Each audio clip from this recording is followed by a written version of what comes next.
Hello, हा mini vlog आहे. अनंत चतुर्थीचा खूप उशिरा झाला आहे अपलोड करण्यासाठी, पण असो काही निमित्त मी बिझी होती. ऑफिसमध्ये भरपूर काम होतं त्यासाठी.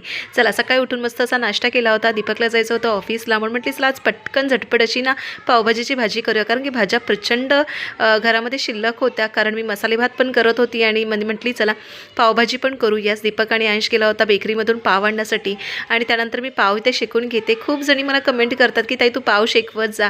तर हो, मी पाव शेकवते, पण कधी कधी ना असं वाटतं की कधी पावभाजी पोटात जाते, कारण ती प्रचंड आवडते. त्यानंतर दीपक गेला ऑफिसला, मी सुद्धा आराम केला होता आणि त्यानंतर मी उठून मस्त असं मोदकाचं सारण तयार केलं होतं आणि सोबतच उकड काढून घेतली होती. ह्यावेळेची उकड प्रचंड मस्त भारी झाली होती, कारण मला मी ते मोदक वळण्यासाठी ना एकदम पटकन होत होतं. मी काही अशी प्रो नाही आहे मोदक करण्यासाठी, पण खाण्यापुरता देवाच्या प्रसादा इतकेच मला मोदक येतात. माझी ताई येणार होती करण्यासाठी मदत मला, पण मला तिला काही कामानिमित्त यायला जमलं नाही, तर मी पटकन इथे मोदक करून घेतले होते. थोडीच मला आयंशची मदतसुद्धा मिळाली होती आणि तो होईपर्यंत ना आयंशला अजिबात धीर नव्हता की मम्मा पाहिजे पाहिजे असं त्याचं चालू होतं. थोडं थंड होऊ दिलं आणि त्यानंतर त्याला खाऊ घातलं, देवाला प्रसाद दाखवला आणि बाजूची नेबर होती ताई, तिलासुद्धा दिला. आणि मी आयंशला म्हटली आयंश मला दे रे थोडा, अजिबात द्यायला तयार नव्हता. माझ्या बोटाला जे ना गुळाचा रस लागला होता तो मी चाटून घेतला आणि त्याच्यातच मी समाधान मानलं होतं. हा काय बोका मला द्यायला तयार नव्हता.